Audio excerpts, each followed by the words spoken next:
आपका टॉपिक चल रहा है राजपूत शासकों द्वारा तुर्कों का प्रतिरोध, जिसके अंतर्गत राजस्थान के प्रमुख राज्य और तुर्की सल्तनत, ये आप लोगों का टॉपिक है। और इसके अंतर्गत रणथंभौर और तुर्क सल्तनत, जालौर और तुर्क सल्तनत, इनके बारे में आप लोग पढ़ चुके हैं। अब आपको पढ़ना है मेवाड़ और तुर्क सल्तनत। मेवाड़ की राजधानी रही है चित्तौड़, इसीलिए हम इसे मेवाड़ और दिल्ली सल्तनत भी कह सकते हैं, चित्तौड़ और दिल्ली सल्तनत भी कह सकते हैं। चित्तौड़ का दुर्ग और उसका आसपास का क्षेत्र यानी कि जो मेवाड़ क्षेत्र है वो अपनी स्वधर्म और स्वाभिमान के लिए जाना जाता है। ये एक ऐसा क्षेत्र रहा जहाँ के बलिदानों ने संपूर्ण देश की स्वतंत्रता, धर्म और मान की रक्षा करने की प्रेरणा दी है।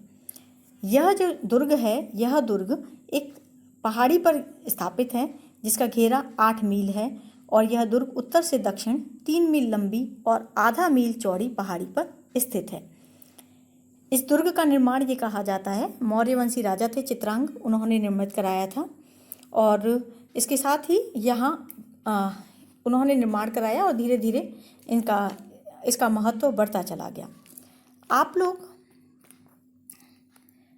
लोग चित्तौड़ के अंतर्गत इससे पहले आप लोगों को एक टॉपिक पढ़ाया गया था महाराणा कुंभा। महाराणा कुंभा की प्रथम वीडियो में आपको इन सब के बारे में जानकारी दी गई है कि किस तरह से मेवाड़ के वंशजों का, गोहिलों का उदय हुआ और मेवाड़ पर किन किन राजाओं का शासन रहा, उन्होंने क्या क्या कार्य किया। यहाँ मैं सीधे ही बात करती हूँ अलाउद्दीन खिलजी की, वो महाराणा रतन सिंह की। रतन सिंह 1302 ईस्वी में गद्दी पर बैठे, समर सिंह के पुत्र थे और समर सिंह के पश्चात ये मेवाड़ के राजा बने। जैसे ही ये राजा बने और उसके 1 वर्ष के बाद ही रतन सिंह के राज्य पर अलाउद्दीन खिलजी का आक्रमण हो गया। अलाउद्दीन खिलजी के चित्तौड़ आक्रमण के कारण क्या थे? सबसे पहला, साम्राज्यवादी महत्वाकांक्षा। अलाउद्दीन खिलजी चूंकि विश्व विजय का सपना देख रहा था, लेकिन दिल्ली के कोतवाल अलाउल मुल्क के कहने पर उसने हिंदुस्तान को जीतना शुरू किया और जब हिंदुस्तान को जीतना शुरू किया तो बंगाल, सिंध, गुजरात, मालवा, पंजाब आदि क्षेत्रों को वो जीत चुका था। दक्षिण भारत के कुछ क्षेत्र भी दक्षिण भारत को भी वो जीत ही रहा था इस समय में। तो ऐसे में चित्तौड़ जो था वो भी उसकी साम्राज्यवादी महत्वाकांक्षा का कारण बन गया, यानी कि उसने जैसलमेर और रणथंभौर पर भी आक्रमण किए। रणथंभौर को वो जीत चुका था, तो अब चित्तौड़ पर अधिकार उसका अगला कदम था। चित्तौड़ का मेवाड़ का इस समय में शक्ति जो थी वो बढ़ रही थी। इस समय में राजस्थान में जब चौहानों की शक्ति समाप्त हुई तो चौहानों की समाप्त हुई शक्ति को केंद्र किया मेवाड़ के गोहिलों ने। जैत्र सिंह, तेज सिंह, समर सिंह जैसे योग्य और पराक्रमी राजा यहाँ थे और उन्होंने अपने राजनीतिक प्रभाव और सीमाओं में अभूतपूर्व वृद्धि कर ली। नवोदित शक्ति थी, अपना विस्तार कर रही थी, तो ऐसे में अलाउद्दीन खिलजी को ये लगने लगा कि वो इसे भी नियंत्रण में कर ले, कहीं ऐसा ना हो कि वो अपनी शक्ति को बढ़ा लें।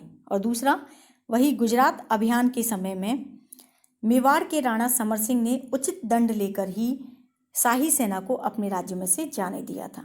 अतः अलाउद्दीन खिलजी समर सिंह के इस कार्य को अपराध मानता था और उसे दंडित करना चाहता था। तीसरा कारण था चित्तौड़ का सामरिक और आर्थिक महत्व। चित्तौड़ की भौगोलिक स्थिति अत्यंत महत्वपूर्ण थी। उत्तर और दक्षिण भारत को जोड़ने का महत्वपूर्ण क्षेत्र था। दिल्ली से मालवा, गुजरात, सिंध और दक्षिण की ओर जाने वाले जितने भी रास्ते थे वो चित्तौड़ के निकट से ही गुजरते थे। मालवा, गुजरात और दक्षिण भारत पर यदि अपना नियंत्रण रखना है तो चित्तौड़ पर नियंत्रण रखना अलाउद्दीन के लिए जरूरी था, ताकि उसकी सेनाओं का आवागमन बिना किसी रोक टोक के हो सके। साथ ही चित्तौड़ का दुर्ग सामरिक दृष्टि से बहुत महत्वपूर्ण था, इसलिए भी अलाउद्दीन इस पर अपना अधिकार करना चाहता था। अंतिम कारण कहा जाता है रानी पद्मिनी। ये कहा जाता है कि राणा रतन सिंह की पत्नी थी, अत्यंत सुंदरी थी, जिसका नाम था पद्मिनी, और अलाउद्दीन खिलजी इसे प्राप्त करना चाहता था और इसीलिए अलाउद्दीन खिलजी ने पद्मिनी को प्राप्त करने के लिए चित्तौड़ पर आक्रमण किया। पद्मिनी के बारे में आपको आगे बताया जाएगा। अब है अलाउद्दीन का आक्रमण कि अलाउद्दीन ने चित्तौड़ पर आक्रमण किया। 28 जनवरी 1303 ईस्वी को उसने विशाल सेना के साथ चित्तौड़ के लिए प्रस्थान किया। सबसे महत्वपूर्ण चीज़ इस अभियान के बारे में हमें जानकारी इसलिए प्राप्त होती है क्योंकि प्रसिद्ध इतिहासकार साहित्यज्ञ अमीर खुसरो अलाउद्दीन खिलजी के साथ इस अभियान में साथ थे और उन्होंने खजाइन उल फुतूह में इसका विवरण दिया है। चित्तौड़ कौन से मार्ग से पहुंचा ये स्पष्ट नहीं होता, लेकिन खुसरो ये कहता है कि उसने गंभीरी और बेड़स नदियों के मध्य अपना शिविर स्थापित किया, अपनी सेना को 2 भागों में बांट दिया और दुर्ग को घेरने की कार्रवाई शुरू कर दी। सुल्तान ने अपना स्वयं का शिविर चित्तौड़ दुर्ग की मुख्य पहाड़ी के दक्षिण में चित्तौड़ी नामक छोटी पहाड़ी पर लगाया, जिससे वो घेराबंदी की प्रत्येक कार्यविधि को देख सकता था और वहीं अपना दरबार भी लगाता था। चित्तौड़ पर इस समय में रावल रतन सिंह का शासन था। 1302 में गद्दी पर बैठा। अमीर खुसरो के अनुसार चित्तौड़ का राणा हिंदू शासकों में श्रेष्ठ था। वो नाम नहीं देता, सिर्फ ये वर्णन करता है। हिंदुस्तान के सभी शासक उसकी श्रेष्ठता मानते हैं।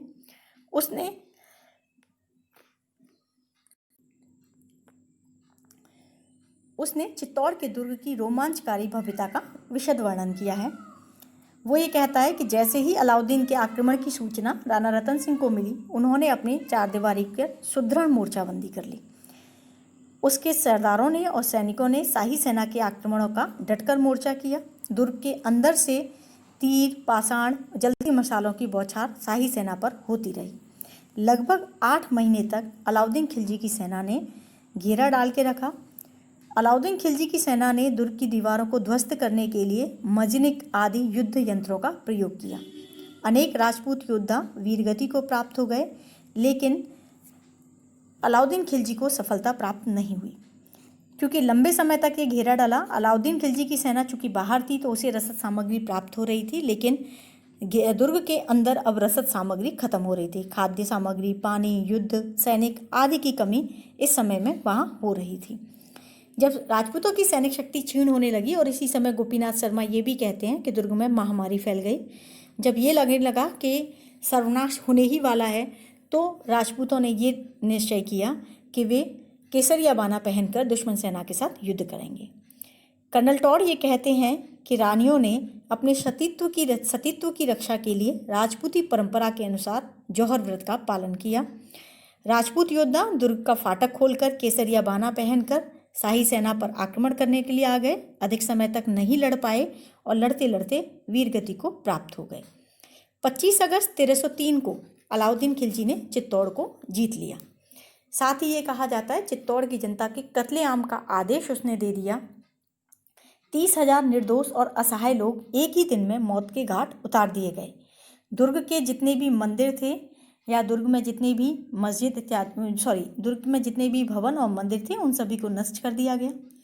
चित्तौड़ का नाम बदलकर उसने खिजराबाद रखा और अपने पुत्र खिज्र खां को यहाँ नियुक्त करके वापस आ गया।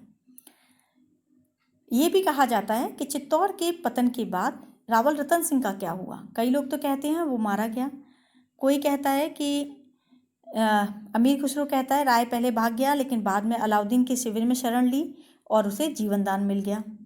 ठीक है। और कोई ये कहता है कि उसे बंदी बना लिया गया, बाद में उसे एक नगर से दूसरे नगर में घुमाया गया।